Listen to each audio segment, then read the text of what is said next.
And it's in Albuquerque, New Mexico. It's home to the Haunted Chemo Theater. It was built in 1929, a time when silent movies had just become immensely popular.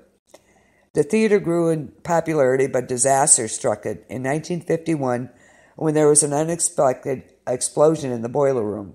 Of course, it destroyed much of the lobby, and it killed a 6-year-old boy named Bobby Darnell.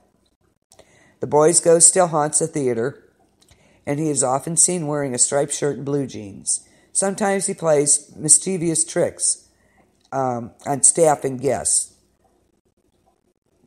but usually you just hear or see him playing in the lobby. Yes, thousands did die there. Yes, yes, yes. The Crossroads one, Michelle? The Indians and other things going on. Interesting. Or the miners. Oh, thousands of miners died all over. It's crazy. So that's pretty cool. There's a mansion that's haunted by its owner, which is cool. There's another hotel. It's haunted by a suicide victim. It was a private mansion. La Posada Hotel was built in 1882 by Abraham Staub and his wife Julia. They were wealthy, popular, and generous. They had 6 children, and they seemed to be having a great life. However, after Julia miscarried her 7th child, she became isolated and depressed, and after a few more unsuccessful pregnancies, she went crazy and committed suicide in 1896. And ever since then, her ghost has haunted the property. The mansion is now a hotel, and Julia's ghost is seen wandering the premises. She also turns fireplaces on and off and throws glasses around in the bar. Oh, Gettysburg, yes. Yes, yes, yes. I'm sorry. Should have known that's what you were talking about. Yes, thousands. And most of them, they were just kind of left there. So I can just imagine, the apparitions just...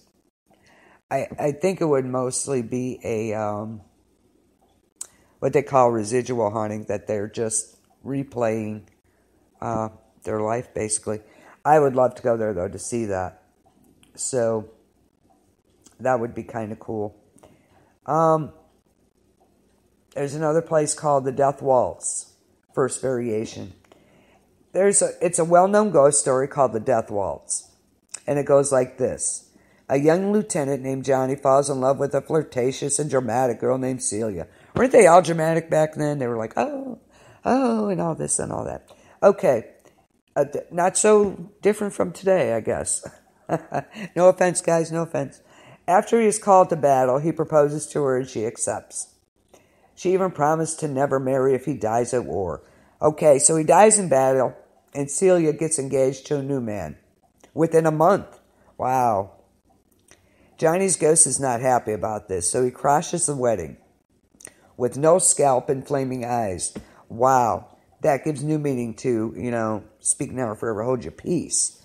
And he kills Celia. Legends say you can still see Celia's ghost weeping near Johnny's grave.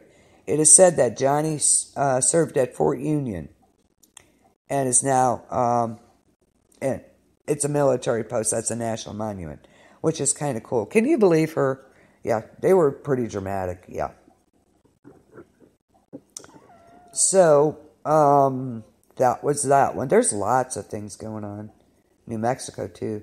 It's called the Death Waltz. That was,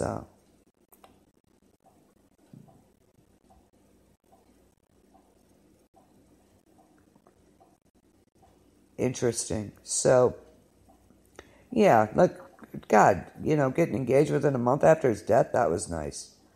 There's a place it's a children's hospital that's plagued by spirits. Okay, it's called the,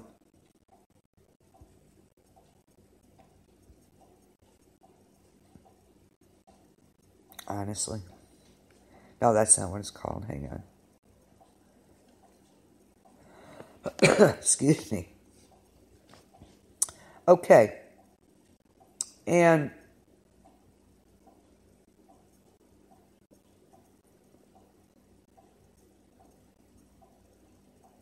It's all good. It's all good. Anyway, it's the Children's Hospital, the Carrie Tingley Children's Hospital. It's in Albuquerque, New Mexico. It's haunted by numerous spirits and ghosts. It first opened in 1937 as a hospital for children with polio.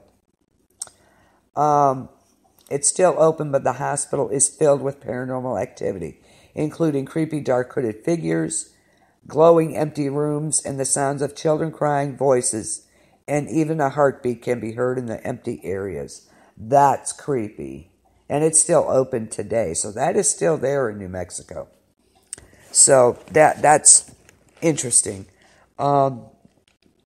Just because these people are telling the stories of this that are still there today.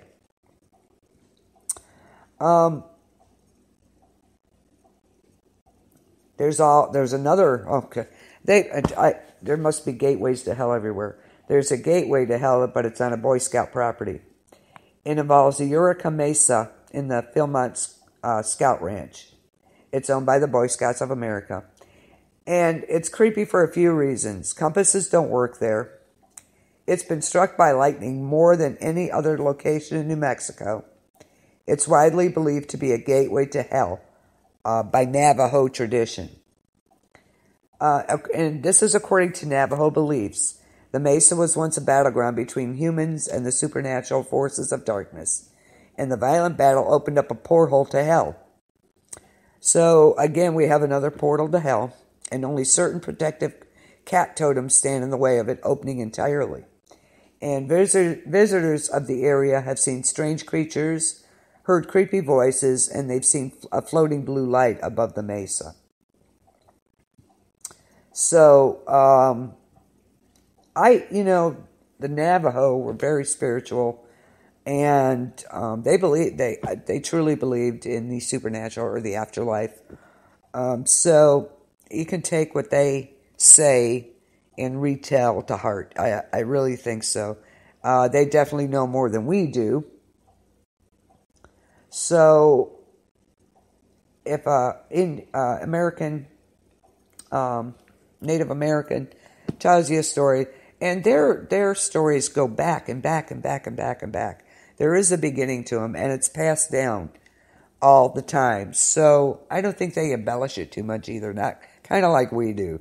Girl stubs her toe. By the time it would get to me, she's broken her leg in 80 places and had to have her foot cut off, okay? But they don't tend to embellish like that. It's pretty much the same story all the time. There's a abandoned insane asylum there in Albuquerque's North Valley. And it's haunted by numerous former patients. And according to urban legend, the facility was once managed by an evil doctor who experimented on patients, of course, often resulting in their death. And witnesses say that these murdered patients now haunt the site, and people feel a sense of oppression when they are nearby. And visitors of the abandoned site have even seen a creepy dark figure following them, and the same spirit has appeared in multiple photographs taken there over the years. So,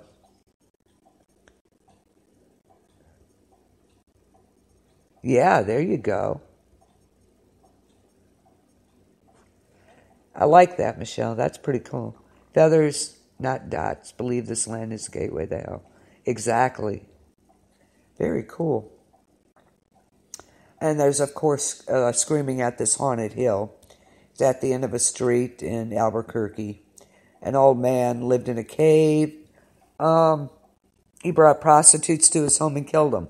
Well, isn't that lovely? And people who visit the foothills report hearing screams, footsteps, and bodies being dragged. I like that, Michelle. That was great. That's nice. Hear the screams and bodies being dragged. Not cool. Huh.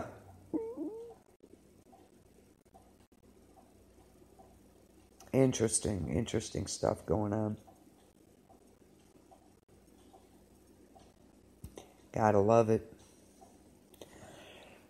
Excuse me. But yeah, lots of stuff going on in all these places. So, I'm sure if we wanted to And as far as urban legends go and stuff, New Mexico is long on history, and it covers a large area. Solitude is easy to come by. They call it the land of enchantment. Creepy tales become more sinister at night, or you're driving down a deserted road. This is very true. Now, this is called Aliens Under Dulce, and it's an urban legend that claims a secret military base lies under Dulce. I'm not sure if I'm pronouncing that correctly. It's Dulce. Chris, you can earn that badge. Go for it. There's a persistent urban legend that claims a base lies under there. It's a small town in the Jicarilla Apache Reservation, next to the Colorado border, and is believed to be located under the Archuleta Mesa. It's a joint human and extraterrestrial operation, it is believed, and believers claim that when relations broke down, there was a gun battle between humans and aliens. Wow. And that's pretty interesting. And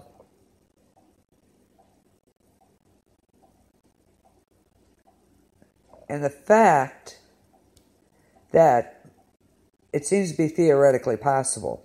Thanks to television movies, I've heard of black sites. However, the rumors swirling around the Dulce legend are kind of extreme. It's been compared to Area 51, and its occupants are alleged to experiment on human test subjects. Interesting. And there's a video for it if you care to look for it. And it fails to... in 48, a UFO supposedly crashed near Aztec, New Mexico, roughly 80 miles away. Thought to have been a hoax, but not everybody was convinced. Could there be a secret base there? And could it house aliens? I don't know. Good question to ask. Is it likely to house ET forms? What do you think? Oh, again? Hi, Jenny, you back? Sorry, hon.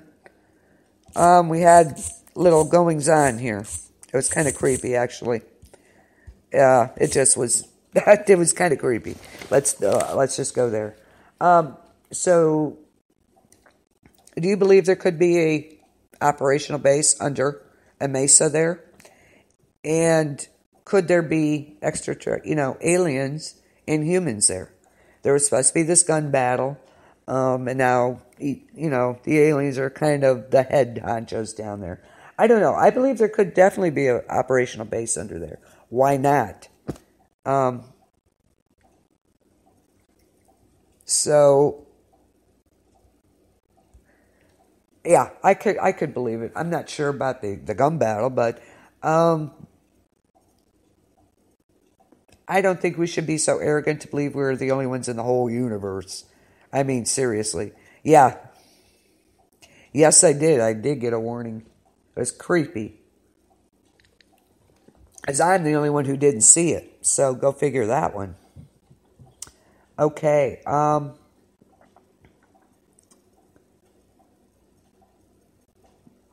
This one is the New Mexico State Penitentiary. I think everybody, yeah. Yeah, I think it's a ghost, not the freaks this time. I think they ran away. I think like every place has their own reformatory or jail or whatever you want to call it, penitentiary that's haunted. Here in Ohio, we have the Mansfield Reformatory, which I talked about last time, which was kind of cool. And it's a state pen in New Mexico. And it's reported renowned for being haunted to the number of people murdered there during the 1980 prison riot. It was one of the worst prison riots ever to occur.